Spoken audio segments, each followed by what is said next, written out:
Você se mata na academia, corta carboidratos, vive contando calorias, e mesmo assim, o peso sempre volta. Enquanto isso, no Japão, as pessoas comem arroz todos os dias, quase não frequentam academia e ainda assim permanecem magras por décadas. Isso não é genética, não é sorte e muito menos força de vontade. É sistema. Neste vídeo, você vai entender por que o corpo japonês não entra no ciclo de engordar e emagrecer, que destrói a maioria das pessoas no Ocidente. Não vamos falar de dietas restritivas, treinos exaustivos ou soluções rápidas.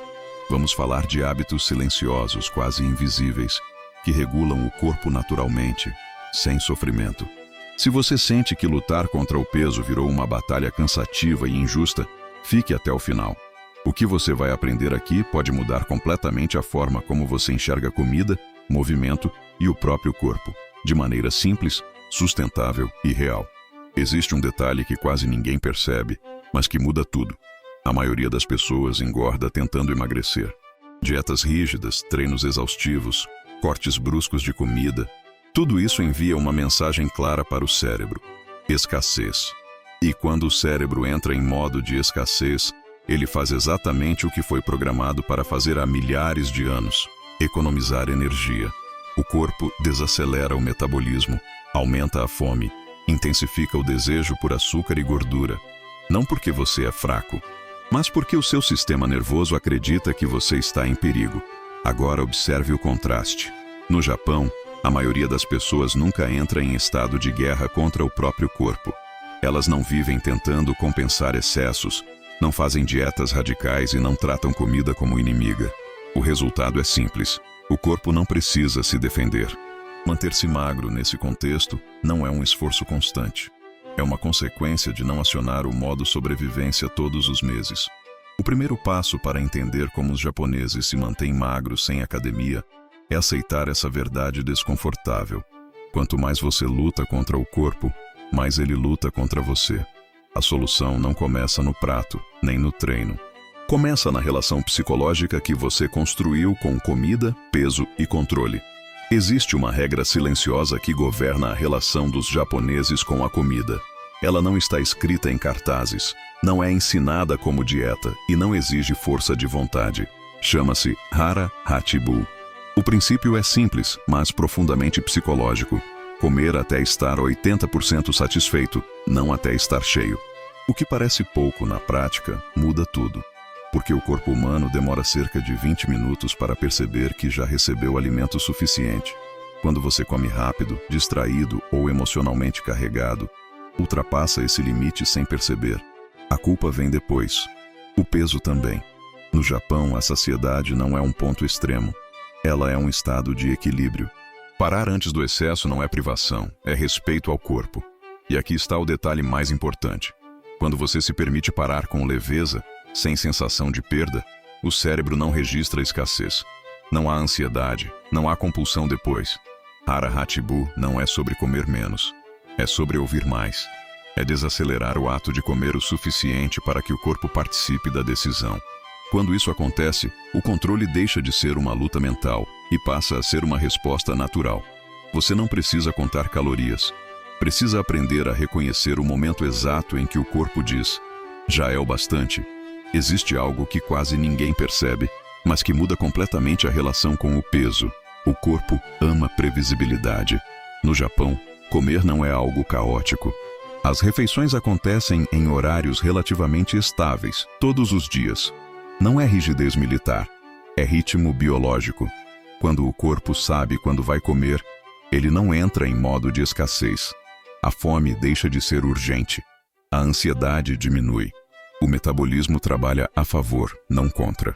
O problema do mundo moderno não é comer demais apenas. É comer sem padrão. Um dia você almoça às 11, no outro às 16. Janta às 19, depois às 23. O corpo nunca sabe o que esperar. E por segurança começa a armazenar. Os japoneses criam um relógio interno. Café da manhã cedo, almoço claro, jantar mais leve e mais cedo. Isso sinaliza ao corpo: não há perigo, não há escassez, não precisamos guardar gordura. E existe um efeito psicológico ainda mais profundo. Quando você tem horários definidos, você para de negociar consigo mesmo o tempo todo. A comida sai do campo emocional e entra no campo do ritual. Ritual acalma. Ritual organiza. Ritual reduz impulsos. Manter-se magro, nesse contexto, não exige força de vontade. Exige ritmo. Quando o corpo entra em ritmo, ele para de lutar com você e começa a cooperar. Existe uma diferença silenciosa entre se exercitar e se mover. E é exatamente aí que quase todo mundo se perde. No Japão, o corpo não é levado à exaustão para depois ser abandonado. Ele é usado todos os dias, de forma natural, constante e sem drama. Caminhar até o metrô, subir escadas, carregar compras, ficar mais tempo em pé. Nada disso parece exercício, e justamente por isso funciona. O corpo humano foi feito para se mover com frequência baixa e contínua, não para picos intensos seguidos de longos períodos de imobilidade. Quando você passa o dia inteiro sentado e tenta compensar com 1 hora de academia, o corpo entende isso como um evento isolado, não como um estilo de vida. O japonês médio queima calorias sem perceber. Não há culpa, não há obrigação, não há o peso psicológico do eu preciso treinar. E isso muda tudo. Quando o movimento é natural, o corpo não cria resistência. Quando vira castigo, o cérebro luta contra. Existe também um fator psicológico poderoso aqui. Movimento constante mantém a mente mais estável. Corpos que se movem menos acumulam tensão emocional. Tensão vira ansiedade. Ansiedade vira comida. Movimento diário quebra esse ciclo antes que ele se forme. Não é sobre intensidade, é sobre continuidade. Manter-se magro, nesse modelo, não exige suor extremo. Exige apenas parar de viver como se o corpo fosse um acessório e começar a tratá-lo como algo que precisa ser usado. Existe um momento em que o corpo já está satisfeito, mas a mente ainda não percebeu. E é exatamente aí que o excesso acontece. No Japão, comer não é apenas ingerir calorias. É um ato de atenção. Repare, pratos menores, porções fracionadas, ritmo lento. Não é estética, é estratégia psicológica. O cérebro leva cerca de 20 minutos para registrar saciedade.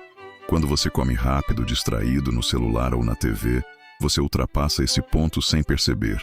Não porque está com fome, mas porque está ausente. Os japoneses desaceleram naturalmente a refeição. Usam hashes, fazem pausas, observam a comida. Cada gesto reduz a velocidade e aumenta a consciência. E isso muda tudo. Quando você come com presença, sente saciedade mais cedo, aprecia mais com menos, reduz o impulso por repetir, cria respeito pelo próprio corpo. Não existe guerra contra a comida. Existe escuta. O excesso alimentar, na maioria das vezes, não nasce no estômago. Nasce na ansiedade, no vazio, na pressa. Ao transformar a refeição em um momento consciente, o corpo volta a confiar que será nutrido e para de pedir mais por segurança. Manter-se magro, nesse nível, não é controle rígido, é relação saudável. Comer deixa de ser fuga e volta a ser sustento. No fim das contas, os japoneses não permanecem magros porque se esforçam mais. Eles permanecem magros porque vivem em acordo com o corpo, não em guerra contra ele. Enquanto o Ocidente ensina controle, culpa e excesso de regras, a filosofia japonesa ensina ritmo, presença e constância. Não é sobre comer menos, é sobre comer melhor, viver melhor e respeitar os sinais internos. Magreza sustentável não nasce da punição, nasce da repetição de pequenos hábitos silenciosos, movimento natural, porções conscientes, horários previsíveis, presença à mesa e uma mente menos ansiosa.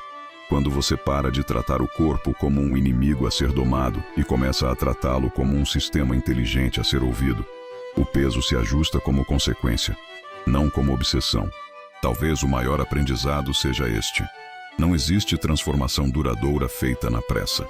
Existe apenas o caminho calmo de quem decide viver melhor todos os dias, sem violência interna, sem extremos, sem promessas impossíveis. E se existe algo que os japoneses entenderam há séculos, é isso. Quem cuida do processo não precisa se desesperar com o resultado. A mudança real é silenciosa. E exatamente por isso, ela dura.